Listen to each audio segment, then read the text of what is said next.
think about her, I think about what would happen if I weren't around, if she hadn't gotten some of her benefits from her job early on, if Social Security wasn't as solid as it was. So this ends up being very personal, seeing how important it is for her and her well-being to feel like she has some financial stability. And I meet people all across the country during the course of this campaign who are struggling each and every day just to pay the bills at home. And so saving and retirement is a lot more difficult. And that's why about a month ago when I released my plan for retirement security, I wanted to make sure that we made it easier for the American people to save generally. It starts with protecting Social Security. And there's some people here who may already be getting Social Security benefits, some who are wondering, is it still going to be there years from now? I've looked at this carefully, and Social Security is not in a complete crisis. It's structurally sound. But what's happening is that currently one of the worries is our companies doing the right thing with the existing pension plans. We've seen a lot of companies enter into bankruptcy just to get rid of their pension obligations.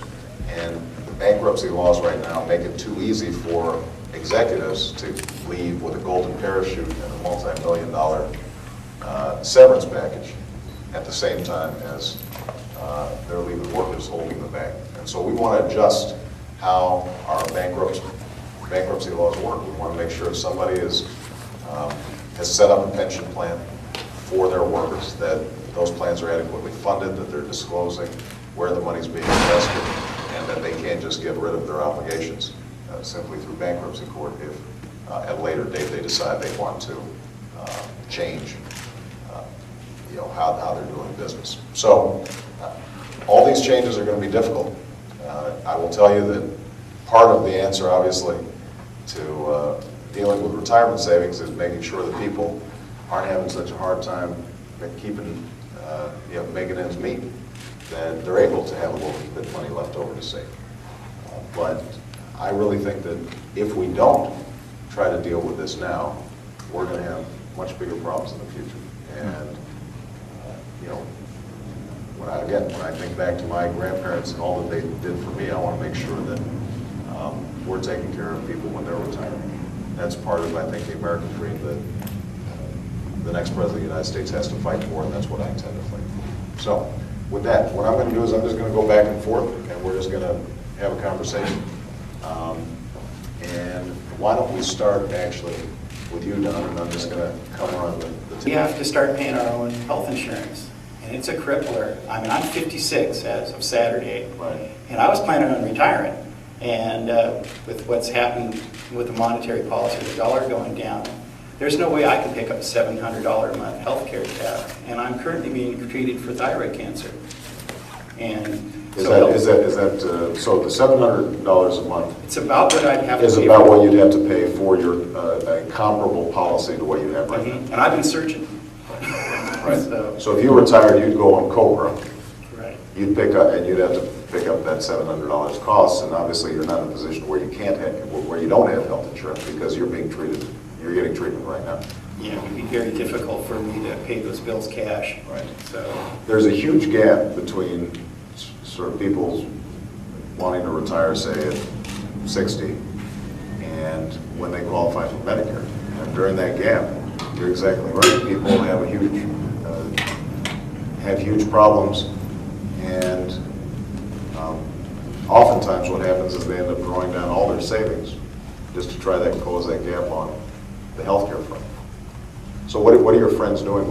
Are some of the friends that you talk to, are they already retired? How are they managing? They're making it, but it's a lot more of a struggle than they thought they would be. And a lot of them have found, I know a couple of them have left the country. They've left the country, 2 of them have gone to Canada. But they're just having a very difficult time. Some have gone back to work part-time just to cover health care. Right. And And I don't know, I have to admit, I'm going to have to work till I'm 59 and a half now. I realize that. And even if I do leave the ironworkers and retire, I'll probably have to do something else. I'll probably have a day job till I'm 70 for the way things are looking. Right.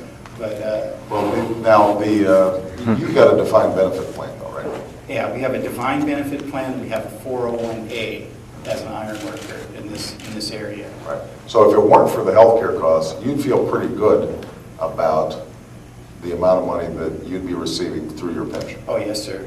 It would be enough for you to get by. It'd be enough for me to go to Italy once a year and have fun. Oh, okay. Oh, shit. Oh, sweet. Yeah. Well, you're lucky. I mean, obviously, you're now in the minority in the sense that very few people are getting defined benefit plans now. And the fact that you still have that, I think, is a great benefit. On the other hand, if it all gets taken up in healthcare costs, then it's not such a good deal. And so this is part of the reason why security, but this is a lot of Americans. Their wealth is primarily wrapped up in their home and equity in their home. And what we're seeing right now with the subprime lending crisis, which is having a huge effect here in Nevada, has a real impact in terms of people's long-term capacity to save and their ability to retire. It's because a lot of their wealth they were counting on was wrapped up in their property and their homes. And I don't know what you plan on doing about the diversion of benefits. Social Security, I understand, has a deficit. Okay. That money, some of the money is being diverted from the Social Security funds to Pay for things like the pay war in for Iraq. other things, exactly. Right. And so how, if you're going to put in place a tax for those people who are making $97,000 or more, how are you going to deal with that situation to offset that difference? I mean, Well, here's what's happening. You've got a Social Security trust fund that takes money in on your payroll tax and then pays money out.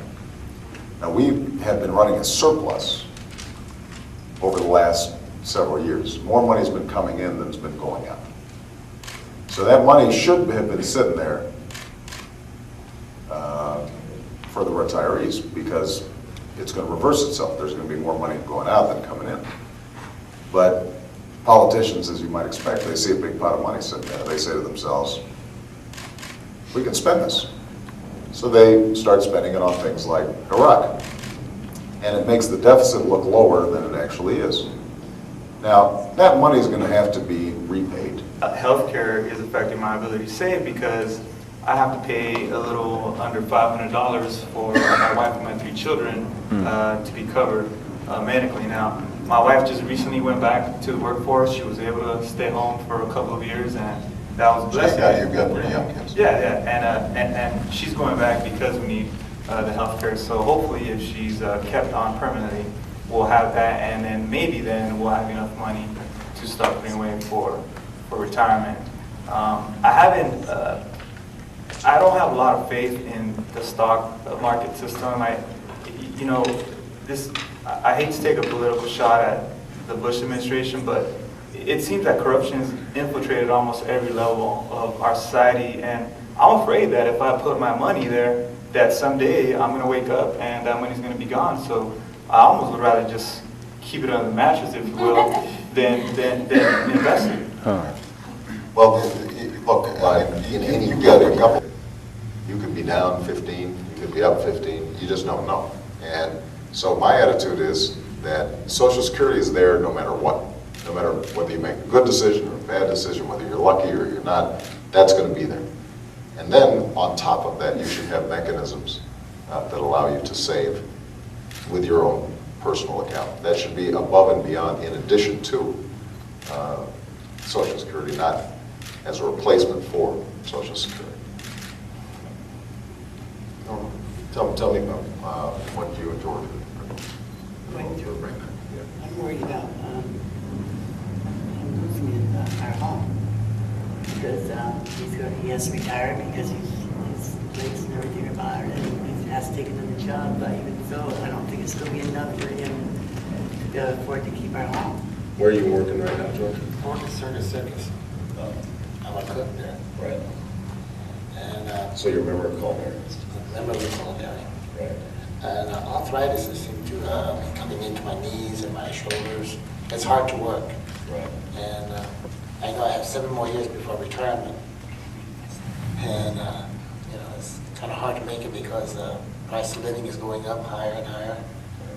And, well, that's our concern right now. And we want the future also for our grandkids to have a better, Making enough to be able to save, or Oh, no, hand them out. Right. Hand them out.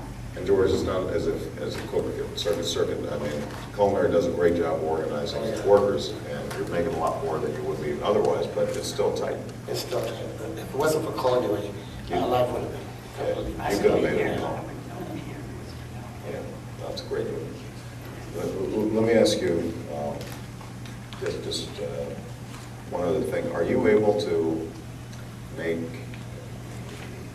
under sort of provisions of the circus, are you able to make adjustments in your job so that maybe you'd have a job that was less taxing, where you could stay there for 7 years? I'm sure they can work with me like that, yes. I mean, that might be worth looking at. But in the meantime, you don't have that many options in terms of savings. I mean, and if you have to retire early, you're going to have to draw down your 401k. Well, I think you guys would both qualify for the plan that I was talking about, which would be allowing you to set up your own savings account, but also where the government matches a portion of what you save, so that at least you have some additional cushion, something that I think obviously you need. Karen, what's your... But now, if there was a way for you to start thinking about additional savings, then that's something that you would be interested in. Oh, I'm definitely interested now. Yeah, yeah. And you're going to have to start thinking about saving for your son's college as well. I'm fortunate my parents do help me, so Oh, they do that's have a good. college fund for him. Oh, that's good. So I'm fortunate in that sense, but other than that, I wouldn't have any other options. Exactly. Well, it's interesting, as we've gone around the table, and people are obviously at different phases in their life, but part of the problem in terms of retirement security is just making enough money in the first place to be able to save. It doesn't matter how much education you have. It seems that 90% of American people are making between $9 and $15 an hour. I don't care how much experience you have, how much education you have. And you just can't make it on that. Cost of living goes up, salaries decrease. There's no balance. So it's difficult to survive. I don't know how some people make it. Well, it's hard, and part of some of it is changes in the economy, but some of it is our government policy, particularly our tax policy. I mean, when Bush came into office, he gave tax breaks to a lot of people who didn't need it and weren't even asking for it, and the top 1% benefited enormously from eliminating a lot of these tax breaks. Doctor will make a house visit to your house at 3 in the morning. He'll be there in half an hour. He'll look over your child, give you a prescription, and you don't even have to leave your house. Now, here's the interesting thing. They spend about half of what we spend per person in France for a healthcare system that is better. And part of the reason is that a big chunk of our healthcare dollar goes into the profits of the insurance companies, goes into the profits of the drug companies.